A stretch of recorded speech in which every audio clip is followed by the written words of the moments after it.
जैसे गंगा जी आई तो थी भगीरथ के पूर्वजों का उद्धार करने के लिए, आप सबको मालूम है।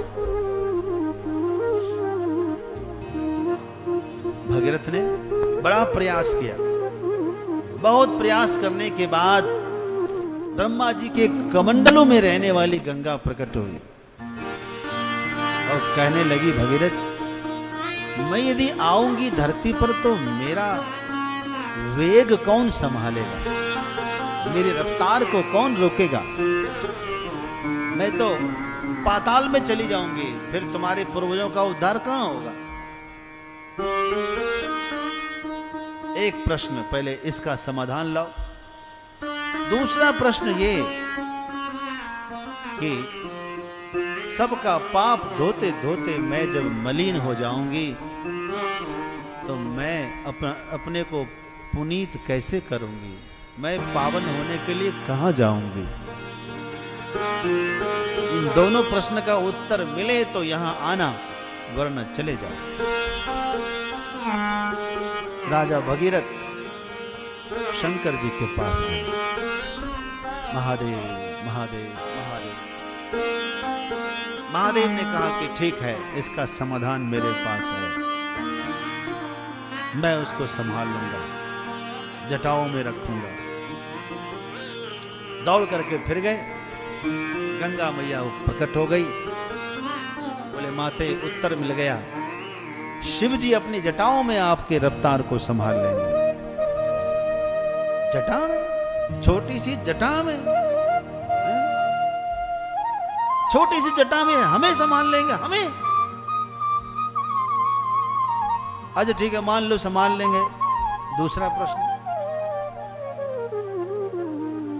तो भगीरथ ने कहा कि माता,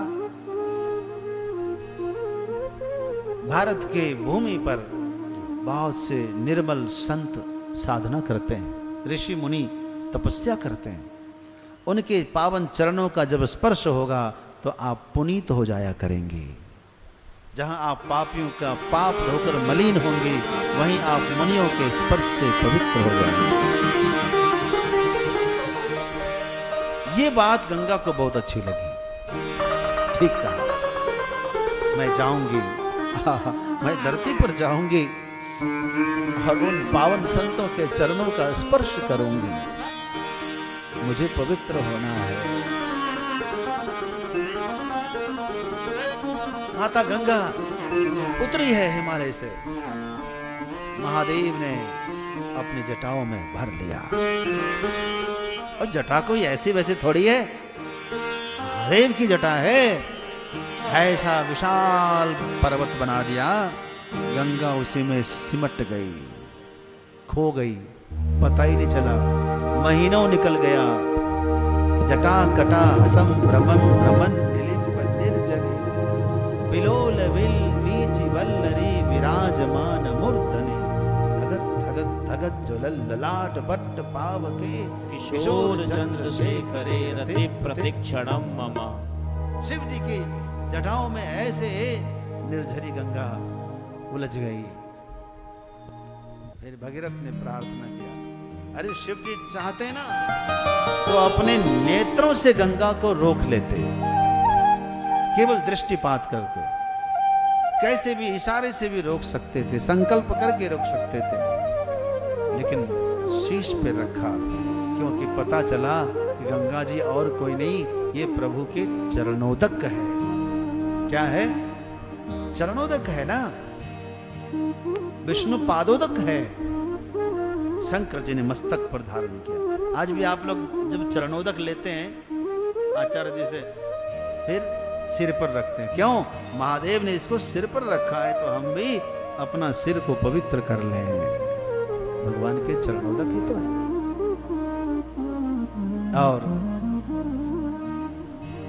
प्रार्थना किया, प्रभु छोड़िए, गंगा को बाहर आने दीजिए, पूर्वजों का उद्धार कैसे होगा। तब शंकर जी ने केवल 3 जटा में से 3 धार को अलग निकाला, 3 बालों को अलग किया और 3 बाल से 3 धार बहा दी। अलकनंदा अलकनंदा ऊपर बहने वाली और गोदावरी नीचे बहने वाली और गंगा भगीरथ के पीछे पीछे चलने वाली, तीन धारा कर दिया।